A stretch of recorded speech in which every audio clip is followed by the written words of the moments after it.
पाल्पाका अन्तिम राजा पृथ्वीपाल सेनको कथामा आज हामी अलि गहिरिएर छलफल गर्दैछौँ। हो हामीसँग सूर्यबहादुर सेनद्वारा लिखित एउटा दस्तावेज छ जसले इतिहासको एउटा निकै मार्मिक अध्याय खोल्छ। यो केवल एउटा राज्यको पतनको कथा मात्र होइन नि। होइन, यो त एक विद्वान र साहित्य प्रेमी राजाको कथा हो जसको आफ्नै आदर्श र विश्वास नै सायद उनको सबैभन्दा ठूलो कमजोरी बन्यो। हो यो कथामा एउटा अनौठो द्वन्द्व छ। एकातिर ज्ञान संस्कृति र सरलता छ अनि अर्कोतिर क्रूर राजनीतिक यथार्थ।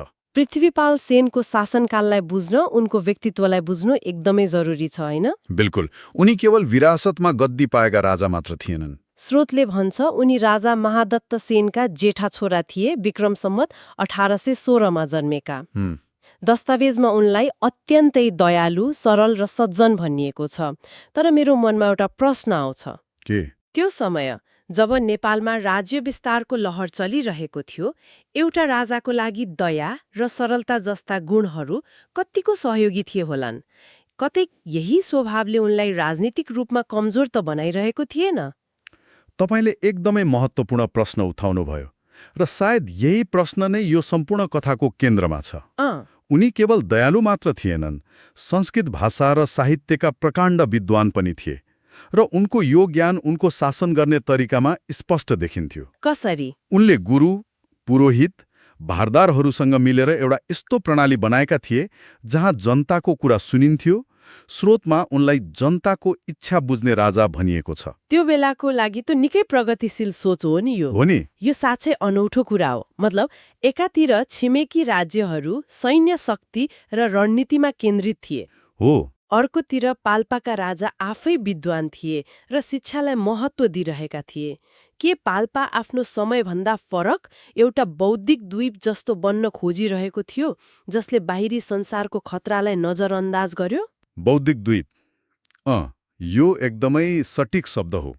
उनले शिक्षाको प्रचार प्रसारमा राज्यको स्रोत साधन लगाए। जस्तै देवघाट, रिडी, पाल्पा, तानसेन जस्ता ठाउँमा संस्कृत पाठशालाहरू खोले। त्योभन्दा पनि अगाडि बढेर जब उनले देखे कि विद्यार्थीहरूलाई पढ्न किताब छैन, उनले आफैले संस्कृत व्याकरणको एउटा किताब लेखे, प्रसाद कौमुदी। आफैले? एक राजाले? हो। सोच्नुहोस् त, एउटा राजा आफैले पाठ्यक्रम तयार गर्दैछ। एउटा राजाले ग्रन्थ लेखेर त्यसको प्रतिलिपि बनाएर पाठशालामा बाँड्नु, यो त उनको शिक्षाप्रतिको लगावको उत्कृष्ट उदाहरण हो। तर यसले मेरो पहिलो प्रश्नलाई नै बल दिन्छ। जब तपाईँ व्याकरणका नियमहरू लेखिरहनु भएको छ तर तपाईँको छिमेकीले युद्धका नियमहरू बनाइरहेको छ भने के हुन्छ? र त्यही भयो। पाल्पा ज्ञान र संस्कृतिको केन्द्र बन्दै थियो, तर इतिहासमा यस्ता केन्द्रहरू प्राय राजनीतिक शक्तिको निशानामा पर्छन्। पृथ्वीपाल सेनको त्यही विद्वता, त्यही सरल र अरूलाई सजिलै विश्वास गर्ने स्वभाव नै उनको र उनको राज्यको लागि घातक कमजोरी साबित भयो। हो, यहाँबाट कथाले एकदमै दुःखद र विश्वासघातको मोड लिन्छ। हो। उनको यही स्वभावको फाइदा नेपालका राजा रणबहादुर शाहले उठाए। यहाँ राजनीतिक दाउपेच र व्यक्तिगत स्वभावको खतरनाक मिश्रण देखिन्छ। रणबहादुर शाहले पृथ्वीपाल सेनको कमजोरी मतलब उनको सोझोपनलाई नै हतियार बनाए। उनले एउटा निमन्त्रणा पठाए जुन हेर्दा एकदमै सम्मानजनक देखिन्थ्यो। वैवाहिक सम्बन्धको प्रस्ताव होइन? हो। म तपाईको बहिनी विवाह गर्छु, कन्यादान दिन बहिनी लिएर नेपाल आउनुहोला। त्यति बेला राज्यहरूबीच सम्बन्ध सुधार्न र बलियो बनाउन विवाह एउटा सामान्य राजनीतिक माध्यम थियो। हो, त्यसैले यसमा शङ्का गर्ने ठाउँ पनि कम थियो होला? बिल्कुल। र पृथ्वीपाल सेन आफ्नो स्वभाव अनुसार यो कुरामा सजिलै विश्वस्त भए। पत्याइहाले? उनी आफ्नी 20 वर्षीय कान्छी बहिनी नजरजुर मैयालाई लिएर काठमाडौँतिर लागे। तर काठमाडौँ पुग्नु उनका लागि एउटा भयानक पासोमा पर्नु बराबर भयो। काठमाडौँ पुग्न साथ के भयो? त्यो षड्यन्त्र कसरी खुल्यो? षड्यन्त्र खुल्न धेरै समय नै लागेन। सबैभन्दा भयानक कुरा त के थियो भने यो धोखामा पृथ्वीपाल सेनकै सेना प्रमुखको समेत मिलोमोतो थियो। एकछिन है, उनकै आफ्नै सेना प्रमुख मतलब धोका बाहिरबाट मात्र होइन भित्रैबाट पनि भएको थियो। हो, र त्यो सबैभन्दा खतरनाक पक्ष थियो। उनको साथमा गएका 400 सिपाहीलाई सेना प्रमुखकै सहयोगमा निशस्त्र बनाइयो। अनि ती सिपाहीहरू?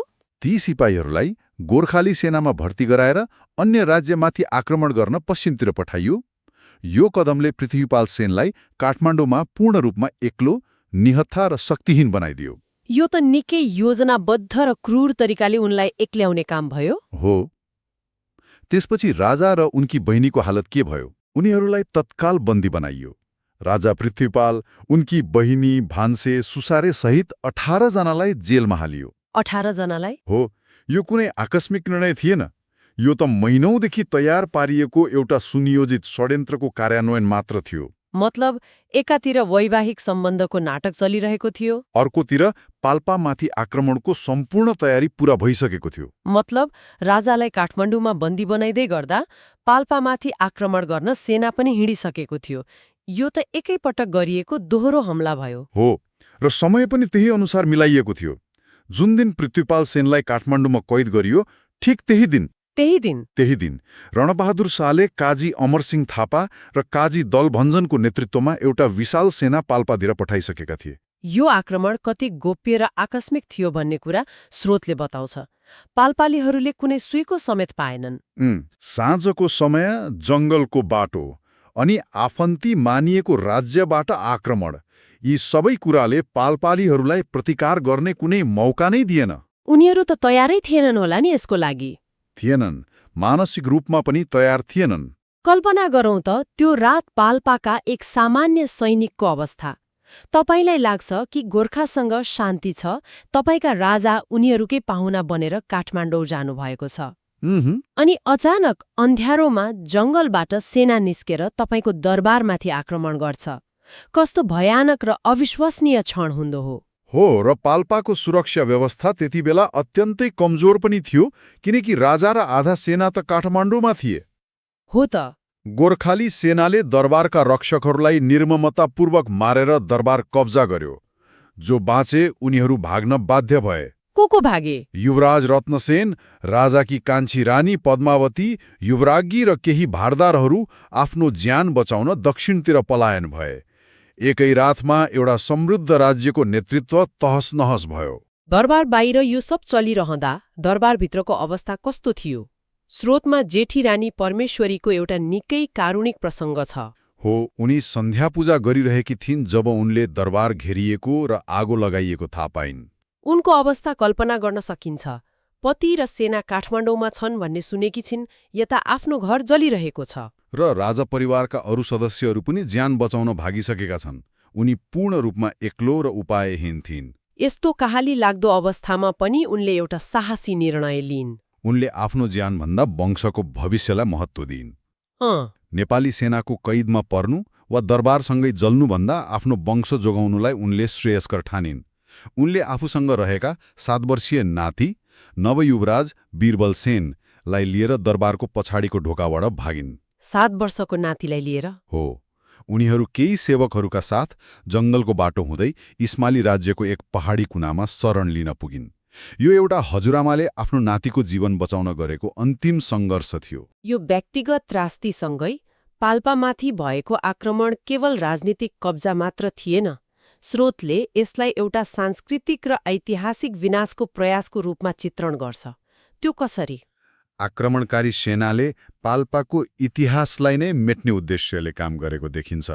उनीहरूले दरबारभित्र रहेका सम्पूर्ण कागजपत्र, ऐतिहासिक लेख, ताम्रपत्रहरू सबै जलाएर नष्ट गरिदिए। एकछिन है, कागजपत्र जलाउनु यो त केवल भौतिक विनाश मात्र भएन। यो त पाल्पाको पहिचान, उसको स्मृति, उसको बौद्धिक सम्पत्तिलाई नै मेटाउने एउटा सुनियोजित प्रयास हो, होइन र? बिल्कुल।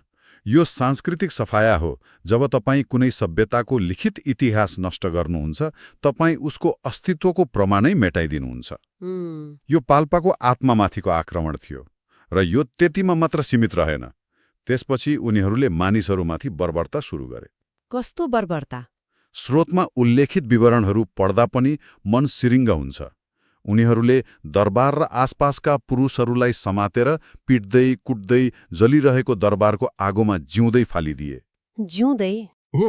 यो केवल हत्या थिएन, यो एउटा सन्देश थियो, अब यहाँ तिमीहरूको केही बाँकी छैन भनेर।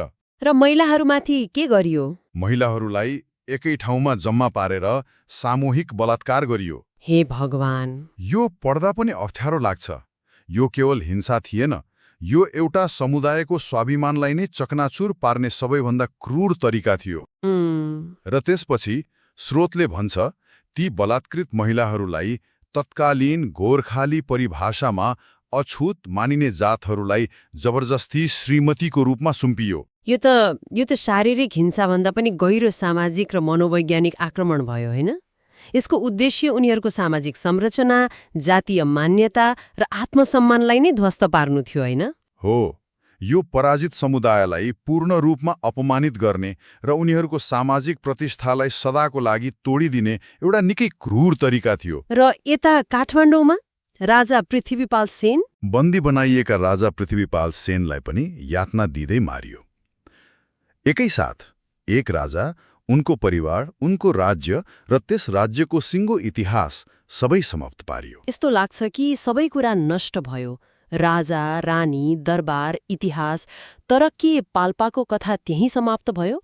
त्यो विनाशबाट कोही बचेका थिएनन् जसले सेन वंशको विरासतलाई अगाडि बढाउन सकुन्? बचेका थिए। दक्षिणतर्फ भागेका युवराज रत्नसेन। ए हो त। उनको कथाले पाल्पाको विरासत कसरी फरक रूपमा जीवित रह्यो भन्ने देखाउँछ। उनी अनेकौं दुःख र कष्ट सहँदै केही दिनमा निचोरोल भन्ने ठाउँमा पुगे। निचोरोल? हो, निचोरोल प्राविधिक रूपमा पाल्पाकै भूमि थियो, तर आफ्नो र आफ्ना मानिसहरूको सुरक्षाको लागि उनले त्यसलाई अङ्ग्रेजी भारतको भूमि स्वीकार गरी ब्रिटिस सुरक्षामा बस्ने निर्णय गरे। यो एउटा व्यावहारिक निर्णय थियो। आफ्नो राज्य गुमाइसकेपछि पहिलो प्राथमिकता त ज्यान बचाउनु नै थियो। हो, विक्रम सम्वत 1834मा जन्मिएका रत्नसेनले निचोरोलमा नयाँ जीवन सुरु गरे। तर उनी केवल एक शरणार्थी बनेर बसेनन्। के गरे त उनले? स्रोतका अनुसार उनको व्यवहार र कार्यले त्यहाँका स्थानीय जनतामा गहिरो र सकारात्मक प्रभाव पारेको थियो। उनले हारेका थिए, तर उनको राजसीपन र नेतृत्व क्षमता गुमेको थिएन। र उनको विरासत आज पनि जीवित छ, होइन? यो कुरा निकै महत्त्वपूर्ण छ। एकदम। उनको निधन कहिले र कहाँ भयो भन्ने यकिन जानकारी छैन, तर उनको सम्मानमा आज पनि त्यहाँका जनताले उनको नाममा डिग्री कलेज र सहकारी संस्थाहरू चलाइरहेका छन्। 100औं वर्षपछि पनि? हो, यो निकै ठूलो कुरा हो नि। 100औं वर्षपछि पनि एउटा निर्वासित राजकुमारलाई त्यहाँका मानिसहरूले सम्झिरहेका छन्। मतलब राजनीतिक सत्ता घुमे पनि सांस्कृतिक र सामाजिक प्रभाव जीवित रहन सक्छ। उनीहरूले राजा गुमाए, राज्य गुमाए, तर आफ्नो पहिचानको एउटा अंशलाई जोगाइराखे। हो, र उनले आफ्नो निवासमा स्थापना गरेका दुर्गा, महादेव, गणेश र सूर्यका मन्दिरहरूमा आज पनि निरन्तर पूजाआजा हुन्छ। त्यो ठाउँ अहिले कहाँ पर्छ? यो स्थान निस्रोल हाल भारतको गोरखपुर जिल्ला अन्तर्गत सिसुवा भन्ने ठाउँमा पर्छ। यसले देखाउँछ कि इतिहासलाई जलाएर मेटाउन खोज्दैमा त्यो पूर्ण रूपमा मेटिँदैन। त्यो कुनै न कुनै रूपमा मानिसहरूको स्मृति र संस्कृतिमा जीवित रहन्छ। आजको हाम्रो यो छलफलले हामीलाई एक विद्वान राजाको कथा बतायो जसको विश्वासमाथि धोका भयो र उनको राज्यलाई क्रूरतापूर्वक समाप्त पारियो। पृथ्वीपाल सेनको कथाले व्यक्तिगत गुणहरू जस्तै सरलता र विश्वास कसरी त्यो समयको कठोर राजनीतिक संसारमा घातक कमजोरी बन्न सक्छन् भन्ने पनि देखाउँछ। यो कथा केवल एक राजनीतिक विजयको मात्र होइन, यो एउटा सांस्कृतिक र बौद्धिक केन्द्रको विनाशको कथा पनि हो।